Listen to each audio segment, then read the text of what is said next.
BMC के चुनाव में भारतीय जनता पार्टी जीत तो गई, लेकिन मुख्यमंत्री देवेंद्र फडणवीस खुश नहीं होंगे। अब आप पूछेंगे ऐसा क्यों? भारतीय जनता पार्टी इस वक्त महाराष्ट्र के राजनीतिक इतिहास में अपने सबसे स्वर्णिम दौर में है। उसके पास सबसे ज़्यादा विधायक हैं इस वक्त। इसके साथ ही वो बीएमसी में पहली बार अपना मेयर बिठाने जा रही है। फिर भी फडणवीस खुश क्यों नहीं होंगे, इसका जवाब आपको देंगे। इसके साथ ही भारतीय जनता पार्टी के लिए क्या फायदेमंद रहा इस चुनाव में और किस वजह से उसे उतना फायदा नहीं हुआ या थोड़ा बहुत नुकसान झेलना पड़ा, इसके बारे में भी आपको बताएंगे। हमारे साथ अभय हैं। अभय महाराष्ट्र से ही आते हैं और बीएमसी को लेकर लगातार वन इंडिया के हमारे दर्शकों को यानी आपको अपडेट देते रहे हैं। अभय, क्या लगता है कि देवेंद्र फडणवीस खुश क्यों नहीं होंगे? देखिए, कोई भी एक जीत के भी अलग अलग लेयर्स होती है, तो ये जो एक स्टेटमेंट विन होना चाहिए था, वो उस तरीके का विन बीजेपी को जो देना था वो नहीं देखने को मिला है। क्योंकि बीजेपी ने ये एस्टिमेट लगाया था क्योंकि शिवसेना शिंदे हमारे साथ है, हम खुद आरपीआई भी उनके साथ था, तो इसके बाद जाकर उनका ये अंदाज़ा था कि लगभग 150 तो हमें पहुंचना ही है, 140-135 के बीच में, जो एग्जिट पोल भी बता रहे थे। लेकिन आज का जो नतीजे अभी तक हमारे सामने वो यही बता रहे हैं कि ठाकरेज ने, ठीक है, ठाकरेज का मेयर तो नहीं बैठ रहा है, लेकिन ठाकरेज का जो वजूद है वो आज भी मुंबई में ज़्यादा है। और सबसे जो कंसर्निंग पॉइंट होगा या फिर सबसे जो थोड़ी दिक्कत वाली बात बीजेपी के लिए होगी कि ठाकरे ब्रांड अभी भी मौजूद है। मतलब उन्होंने मराठी कंसोलिडेशन की जितनी उम्मीद की थी उतना तो नहीं हुआ। लेकिन देखिए, आप सबसे बड़ी जो शिवसेना में, दोनों शिवसेना में ठाकरे की शिवसेना की ज़्यादा सीट्स है कंपैरेटिवली एकनाथ शिंदे की शिवसेना से। तो ये क्या बताता है कि फडणवीस को जो एक उम्मीद थी कि शिवसेना ब्रांड खत्म करके अपना एक स्टेटमेंट विन यहाँ पर मुंबई में दे दे, तो ये वो देखने को नहीं मिल रहा है। क्योंकि इस खुद की जो उन्होंने एक छवि बनाई थी इंफ्रामैन की, वो यही कह रहे थे कि मुंबई की जो कॉमन मराठी पॉपुलेशन हो, एस्पायरिंग मुंबईकर पॉपुलेशन हो, उन सबको मेरी इंफ्रामैन की छवि अच्छी लग रही है। और सबसे इम्पोर्टेंट, सारी पार्टीज़ में जो खुद का भी स्ट्राइक रेट बीजेपी का अच्छा तो है ही, लेकिन वो और भी चाहते थे। एक अच्छी बात उनके लिए ये हुई है कि एकनाथ शिंदे का स्ट्राइक रेट कम आया है। तो एकनाथ शिंदे का स्ट्राइक रेट कम आने से, तो देखिए एकनाथ शिंदे और फडणवीस, इनके बीच में किस तरह के संबंध है सारी दुनिया जानती है। तो जो बार बार वो दिल्ली आते, ये भी हम सब ने देखा हुआ है। तो फडणवीस के लिए अच्छी बात यह है कि अपनी पार्टी का स्ट्राइक रेट अच्छा है। बुरी बात यह है कि ठाकरे ब्रांड डेसिमेट नहीं हुआ। और तीसरी एक पॉजिटिव एक छोटी सी बात हो सकती है कि एकनाथ शिंदे का कद कहीं ना कहीं कम हुआ है।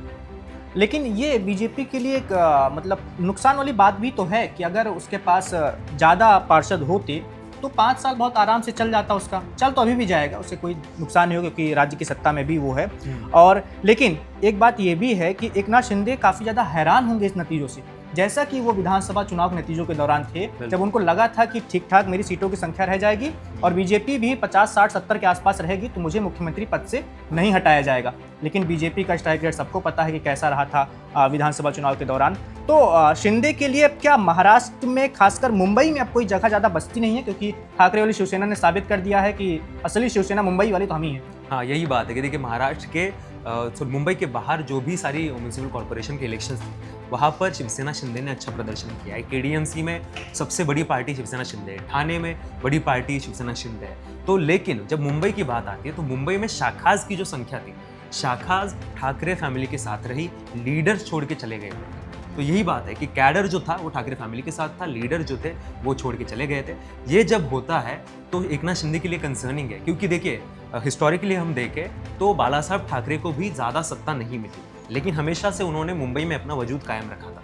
तो मुंबई में जिसका वजूद होता है, मुंबई की फिर शिवसेना का जो रूट है, हार्ट है, वो मुंबई कहा जाता है। तो जो कैंडिडेट्स होंगे या फिर जो कॉमन पर्सन होगा महाराष्ट्र का मराठी, वो बोलेगा देखो शिवसेना तो वो वाली जो मुंबई में लड़ती है, ये तो बाकी के लीडर्स के बेसिस पे सारी पार्टियां चलती हैं। और बीजेपी के लिए अच्छी बात होती है अगर ज़्यादा कॉर्पोरेटर्स चुन के आते हैं, लेकिन ये भी बात है कि कई बार आपकी खुद की पोजीशन स्ट्रांग तभी होती है जब किसी के पर आप काटते हो।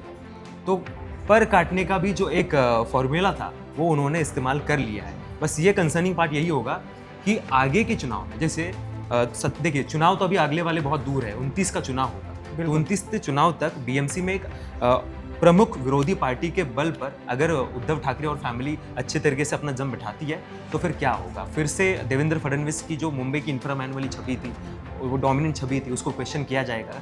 ये भी है, तो खुश वो होंगे इस वजह से कि पार्टी का मेयर बैठेगा, लेकिन ना खुश इस वजह से भी होंगे कि जिस तरीके की स्टेटमेंट विक्ट्री जो उन्होंने विधानसभा में दी थी, उस तरीके की विक्ट्री उनको नहीं मिली। और बिल्कुल, और लेकिन एकनाथ शिंदे की हम बात कर रहे थे। एकनाथ शिंदे की इस बात की तो दाद देनी पड़ेगी कि शिवसेना के इतिहास में वो काम उन्होंने किया जो पहले बहुत सारे दिग्गज नेता नहीं कर पाए थे। छगन भुजबल भी शिवसेना से अलग हुए थे, कई सारे विधायकों को लेकर भी गए थे, लेकिन वो शिवसेना को तोड़ नहीं पाए थे। नारायण राणे भी गए, अपने साथ बहुत सारे नेता को लेकर गए, वो तोड़ नहीं पाए, लेकिन शिंदे ने वो काम करके दिखा दिया। डिफरेंस यही है, सबसे पहले डिफरेंस तो यही कि महाशक्ति उनके साथ है। तो इस महाशक्ति का वो बार बार जिक्र करते हैं। तो ये महाशक्ति कौन है? ये तो दिल्ली में बैठी हुई महाशक्ति है, जिसे बेसिकली अमित शाह कह लीजिए। तो ये महाशक्ति उनके साथ है। और सबसे इम्पोर्टेंट, उन नेताओं के पास अपने कार्यकर्ता थे, उनके पास ना पार्टी का सिंबल था ना पार्टी का नाम था। तो एकनाथ शिंदे के पास पार्टी का सिंबल है, पॉलिटिकल नाम भी है। और ये हम पहले भी बात कर रहे थे कि एक नई पॉलिटिकल डायनेस्टी कहीं ना कहीं महाराष्ट्र में सामने आ रही है, एक शिंदे डायनेस्टी करके सामने बिल्कुल, आ रही है। जैसे पवार परिवार है, जैसे ठाकरे परिवार है, वैसे अब शिंदे परिवार भी महाराष्ट्र की राजनीति में एक बड़ा राजनीतिक ताकतवर परिवार बन गया है। तो महाराष्ट्र में खासकर बीएमसी में अब भारतीय जनता पार्टी का मेयर बैठने जा रहा है, बनने जा रहा है। और ये बीएमसी के इतिहास में पहली बार ऐसा होगा। शिवसेना के साथ बीजेपी जब थी तब मेयर शिवसेना का हुआ करता था, उप मेयर का पद बीजेपी को दिया जाता था, लेकिन अब भारतीय जनता पार्टी महाराष्ट्र की सबसे बड़ी पार्टी बन गई है, बीएमसी की भी सबसे बड़ी पार्टी बन गई है। और अभी तक जो नतीजे आ रहे हैं उनमें 29 जो नगर निगम है उनमें से 23 नगर निगमों में भारतीय जनता पार्टी अपने सहयोगियों के साथ बढ़त बनाए हुए है, यानी बीजेपी अब महाराष्ट्र की पार्टी नंबर 1 बन गई है। तो अभी तक के अपडेट यही रहे, बाकी कोई और नई खबर आती है तो उसे लेकर हम आपके सामने आएंगे। आप देखते रहिए वन इंडिया।